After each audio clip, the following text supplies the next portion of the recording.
Fala, meus queridos! Como que vocês estão? Eu espero que bem. Eu me chamo Guilherme Anevan e sou professor de Educação Física formado pela Universidade Federal do Paraná. Também sou pós-graduado em Educação de Jovens e Adultos. Na aula de hoje, vamos dar sequência ao nosso conteúdo de jogos eletrônicos na área de Educação Física. Para isso, vamos relembrar alguns conteúdos que foram trabalhados em aulas passadas. Tudo bem? Juntamente com a professora Valéria, foi trabalhado anteriormente o desenvolvimento do homem primitivo, juntamente com o desenvolvimento de jogos e também as modalidades de esporte. Também foi trabalhado alguns pontos positivos e negativos referente a essas novas tecnologias que foram surgindo com o tempo. Tudo bem? Se vocês pesquisarem em algum dicionário, basicamente vocês vão encontrar a seguinte definição para jogo, ou algo bem próximo disso. Atividade cuja natureza ou finalidade é a diversão e o entretenimento. E por que nós vamos trabalhar bastante esses conceitos de jogos nessas primeiras aulas? Justamente porque um dos temas que nós vamos abordar aqui será o conteúdo de esportes eletrônicos. E para isso é preciso ter claro em mente quais são as principais diferenças entre um tipo de jogo e também um tipo de esporte. Tudo bem? Avançando aqui. Uma ou várias atividades recreativas, para que pessoas possam se descontrair e também se divertir. Elas também podem exercitar o nosso corpo e também a nossa mente. Então vamos imaginar que estamos lá em um dia de chuva e o seu professor chega na escola com alguns jogos de tabuleiro ali para você.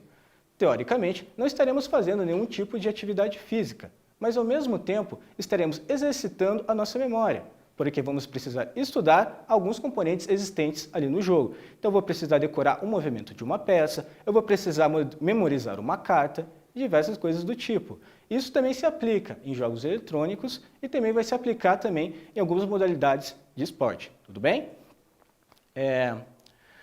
Também tem sido utilizados como uma das principais ferramentas a serviço da educação. Então aqui eu quero deixar um parênteses, tome muito cuidado, porque não é todo tipo de jogo que pode ser adaptado à parte da educação. Vou pegar aqui um exemplo de jogos eletrônicos, tudo bem? Não é todo tipo de jogo que nós podemos reproduzir no nosso mundo real, e sim alguns jogos para fins mais educativos. Okay? Aqui, pessoal, eu estou abordando para vocês através de uma imagem pessoas ali que estão se divertindo e apesar de elas estarem praticando futebol, elas não estão tratando do esporte propriamente dito. E como que é possível perceber isso nessa imagem? Olhando ali, vamos perceber que eles não estão num ambiente próprio para aquela prática, eles estão numa praia, não estão ali, não podemos notar também a presença de gols e o limite do campo, nós também não podemos notar uniformes, coisas desse tipo, e as pessoas ali elas estão se divertindo e atuando ali com um número reduzido de jogadores. Tudo bem? Agora vamos falar sobre o esporte. Prática metódica individual ou coletiva de um jogo ou qualquer atividade que demande exercício físico com destreza para fins de recreação, manutenção do condicionamento corporal, da saúde física e mental, para competição, desporte e desporto. Ah, professor, eu não entendi nada do que está dito ali. Teria como o senhor explicar de um jeito um pouco mais fácil? Claro, sem problema algum. Então, o esporte seria basicamente práticas que estariam vinculadas a federações e confederações. O que seriam federações e confederações? Um exemplo básico aqui para vocês é a FIFA. A FIFA é uma organização responsável por regulamentar determinada prática de esporte. E ela também vai definir quais são as regras para fazer aquele esporte se tornar uma atividade competitiva. Certo? Então ela vai ter a responsabilidade de atrair investimento, ela vai atrair patrocinadores, ela vai atrair os melhores atletas capazes de praticar aquelas modalidades e ela também vai proporcionar para esses atletas um ambiente com todas as estruturas necessárias para atender esses atletas para que eles possam desempenhar da melhor forma possível. Tudo bem? Bem tranquilinho. E aqui, pessoal, diferente do jogo, que o objetivo das pessoas é se distrair, é se divertir, é uma atividade de lazer, diferente do esporte, não é todo momento que vai ser divertido. os atletas eles têm mais responsabilidade, em diversos momentos eles precisam realizar diversos movimentos repetitivos. Isso nem sempre é legal, é uma prática até que bastante exaustiva, mas eles precisam desempenhar da melhor maneira possível quando estiverem em um ambiente competitivo. Eu vou citar aqui um exemplo para vocês. Um cobrador de falta.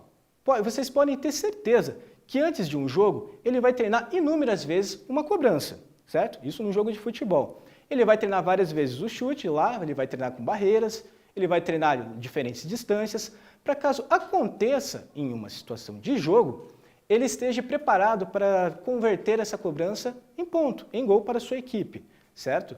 Então, sempre que nós vemos lá Neymar, nós vemos o Messi, a gente vê David Beckham, esses jogadores, vocês podem ter certeza que eles dedicam muitas horas de seu treino com essas finalidades.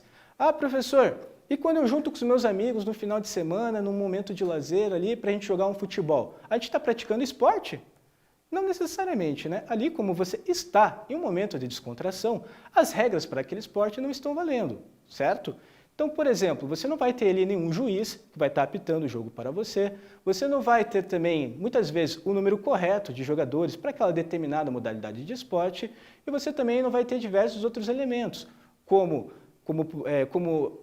torcida, como um estádio apropriado, né? Você não vai atuar num campo com as dimensões corretas, certo? Então tem tudo isso. Professor, então a diferença entre jogo e esporte está que no jogo eu posso modificar as regras e no esporte eu não posso? Sim, basicamente isso. Agora quero que você pense, vamos pensar assim numa partida de futebol, você é o Neymar, e está partindo para o campo de ataque do time adversário. Estamos agora aos 45 minutos do segundo tempo e o jogo está empatado ali em 0-0, tudo bem? Vamos falar assim que o juiz vai dar 3 minutos de acréscimo. E ele fala 3 minutos de acréscimo e vai embora, vai para casa, vai tomar um café, vai se divertir, vai ficar um pouco com a família. Automaticamente, o time adversário vê você avançando para o campo de ataque e olha, pô, cadê o juiz? Certo?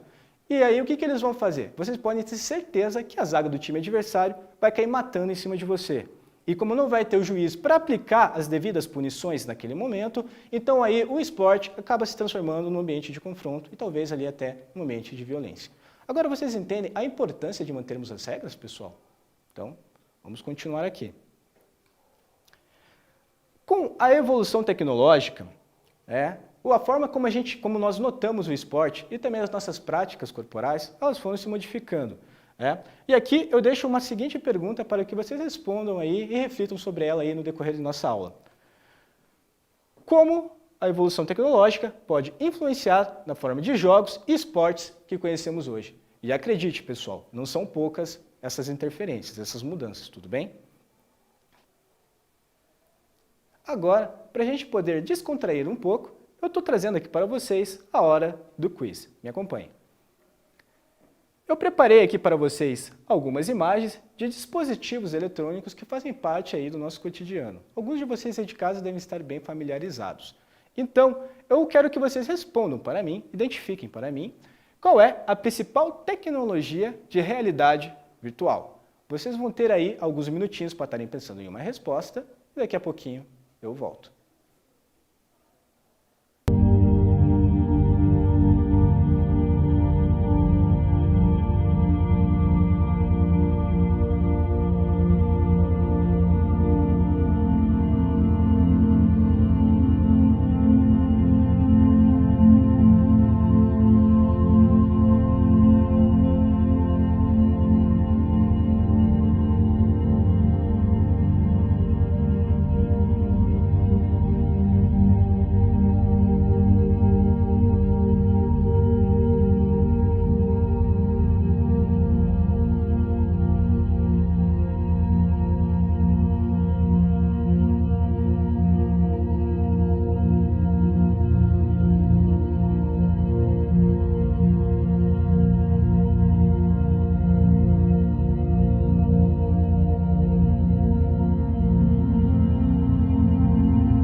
Estamos de volta. E a resposta para o nosso quiz, se você selecionou esse dispositivo, que é chamado também de óculos VR, você acertou na sua resposta, tudo bem? Agora a gente vai apresentar para vocês mais um quiz e eu quero que vocês respondam, tudo bem? Hora do quiz, eu quero que vocês identifiquem para mim aqui na imagem qual dessas imagens não é referente a uma modalidade de esporte. Novamente, vocês terão aí mais alguns minutinhos para estarem pensando aí numa resposta.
Agora que vocês já tiveram tempo para pensar, vamos conferir aqui qual seria a alternativa correta.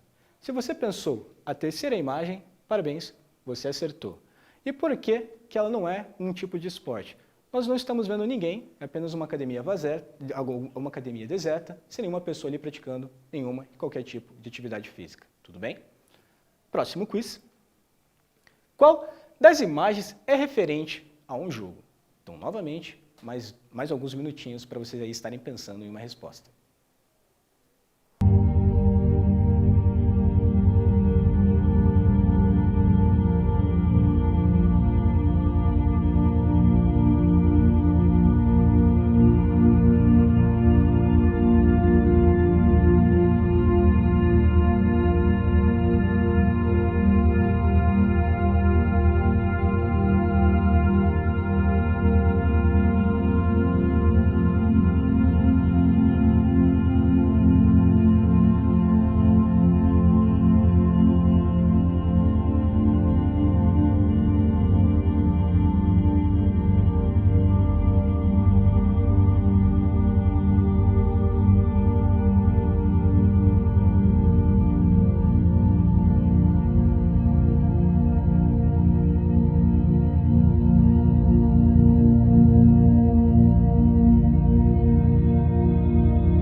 Se você escolheu a terceira imagem, parabéns, você acertou. Realmente ali estamos observando diversas crianças fazendo o jogo de bets e vocês podem ver que elas não estão uniformizadas e elas estão ali apenas se divertindo, brincando e se entretendo. Tudo bem? Vamos dar sequência aqui na nossa aula. Jogos eletrônicos.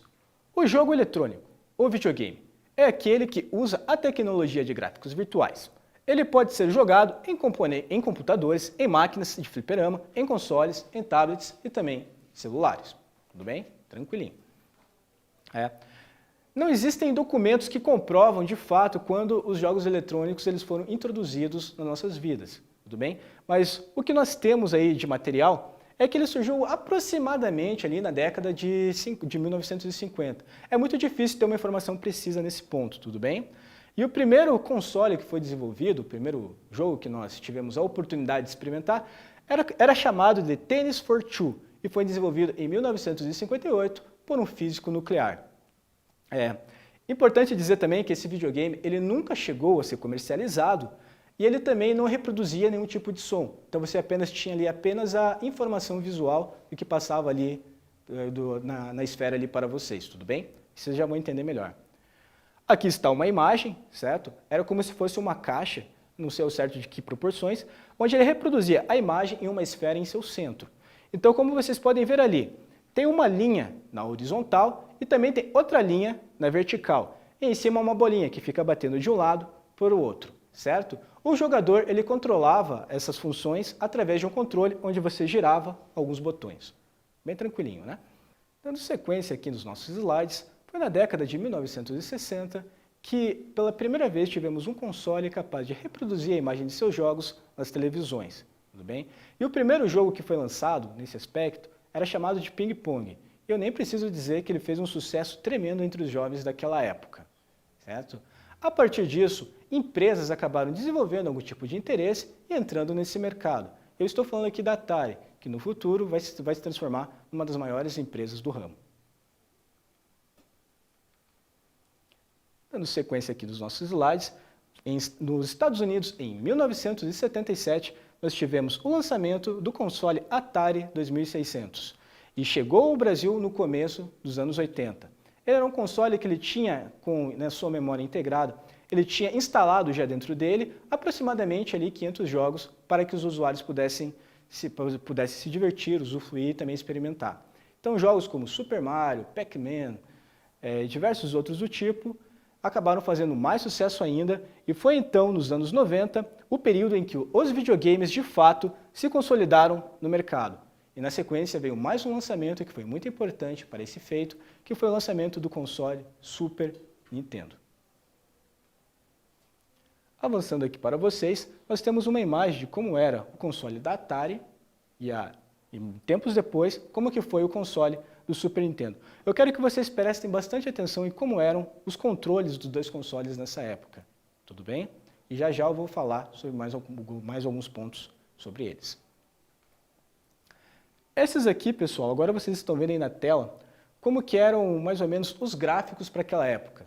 E não se deixem enganar, porque o que vocês estão vendo aqui agora era tudo que tinha de mais moderno e tecnológico para aquele tempo. Então aqui nós temos do lado esquerdo uma representação do jogo Pac-Man, que basicamente você era um bichinho virtual que tinha como objetivo comer todos os pontinhos dentro de um labirinto. E não era tão simples assim, porque conforme o tempo ia avançando, na tela central ali iriam escapando alguns fantasminhas que iam tentar te pegar. Basicamente como se fosse um pega-pega, só que virtual. Tudo bem? E na sequência, temos ali uma imagem mostrando como que era o Super Mario. Super Mario foi um dos jogos mais icônicos que nós temos até os dias de hoje. Foi um dos jogos mais vendidos, ele é estudado por diversas universidades e é usado como prática para as práticas corporais de diversos profissionais da área de educação física. Basicamente, você é um personagem que tem que saltar por vários obstáculos para conseguir resgatar uma princesa que foi sequestrada e está presa ali em uma forma de castelo. Tudo bem? Nas aulas práticas, né? Então aqui nós temos exemplos de diversos professores que costumam transformar tudo aquilo que acontece no ambiente virtual em um ambiente para o ambiente real. Então aqui nós temos um exemplo de um professor que ele acabou transformando a sua sala de aula utilizando como tema o jogo Super Mario. Então vocês reparem bem, foram utilizados cadeiras das cores dos personagens, vermelho representando o Mario e a cor verde representando o Luigi, que era um segundo personagem, e atrás ali, pessoal, nós temos como se fosse o esboço de alguns mapas, tudo bem? Então ali nós temos alguns inimigos, tudo isso, e é muito legal fazer isso para dar sentido a determinada prática e trazer ela mais atualizada de acordo com o contexto do aluno. E ali na segunda imagem, nós temos como se fosse um labirinto humano, certo? E se vocês notaram, prestaram atenção no slide passado, vocês vão ver que se trata ali de uma representação do jogo Pac-Man. Então ali no centro tem uma pessoa entrando naquele labirinto e do outro lado vai ter outra pessoa que vai tentar capturar e segurar ela, tudo bem? Como se fosse representando o inimigo lá do Pac-Man, certo? Então são sempre aí alternativas interessantes para estarmos pensando aí novas práticas, tudo bem? Aqui agora nós vamos ter outro exemplo ali de atividades práticas atualizadas no contexto de acordo com jogos eletrônicos. Na esquerda, um professor, uma empresa, organizou um ambiente com vários obstáculos para que pessoas pudessem tirar fotos no decorrer ali, que fossem transpondo esses obstáculos, tudo bem? Então ali a gente tem ali alguns túneis que você podia passar, alguns murinhos que você poderia subir, certo? E do lado direito ali nós vamos ter como se fosse a representação de um dos chefes, de um dos bosses do jogo Super Mario também. Ali as crianças deveriam acertar o número X de bolinhas do chefe para conseguir avançar para a próxima fase, tudo bem? E aqui, pessoal, eu tenho uma recomendação de algum vídeo para vocês, onde vocês podem ter uma ideia melhor de como os jogos eletrônicos podem sim influenciar e ajudar a criar novas práticas corporais. Aqui no lado esquerdo, um vídeo utilizando o parkour como uma forma de transpor os obstáculos e atingir os objetivos do jogo, e lá do outro lado, uma luta com um dos inimigos, fazendo movimentos de break e de dança de rua. Tudo bem? Quero deixar aqui alguns pontos positivos e alguns pontos negativos. E é muito importante falar sobre eles porque eles vão ser muito recorrentes nas nossas aulas daqui para frente, tudo bem? Então, pontos positivos que os jogos eletrônicos ajudam aí na nossa aula de educação física. Eles enriquecem a nossa cultura, gerando novos saberes, eles estimulam a criatividade, é uma boa forma de entretenimento, é uma tecnologia de fácil acesso, então em qualquer celular hoje em dia você consegue estar baixando algum tipo de jogo, certo? Ajuda a melhorar a nossa capacidade de resolver problemas e adversidades no dia a dia, através de puzzles e coisas desse tipo. E pode melhorar a sua autoestima, trazendo a felicidade para quem pratica e para quem experimenta esse tipo de tecnologia. Pontos negativos. Dependendo da forma que você fica ali, horas ali na frente de um computador, nas frentes de um videogame, você pode acabar desenvolvendo alguns problemas posturais, tudo bem? Então, se você não fica lá numa postura adequada, não dá uma pausa, não faz um alongamento, certamente você pode acabar desenvolvendo ao longo do tempo algum problema aí na sua coluna. Outro ponto negativo é que as pessoas às vezes ficam por muito tempo ali sentadas, então é uma ferramenta que ela também pode promover ali o sedentarismo. Mais para frente vão surgir outras tecnologias com o intuito de combater esse sedentarismo, mas vamos deixar aí para a próxima aula, tudo bem? Então, automaticamente elas contribuem para o aumento de peso, e aqui, importantíssimo, quando ficamos muito tempo com os nossos olhos vidrados num monitor, numa tela de celular ou num jogo de videogame, nós estamos expostos à luz azul, que em um futuro não muito distante pode aí prejudicar a sua visão, ocasionando aí algum tipo de cegueira, tudo bem? Também pode gerar alguns vícios e prejudicar os compromissos e o andamento das atividades aí cotidianas. Então temos que estar sempre atentos para esses pontos. Bem, então é isso, meus queridos. Eu vou ficando por aqui, certo? Não deixe de continuar acompanhando as nossas aulas aqui na plataforma do YouTube, e na nossa próxima aula vamos continuar falando sobre esse tema de evolução tecnológica, abordando aí novas tecnologias usando sensores de movimento. Vejo vocês em breve. Fui!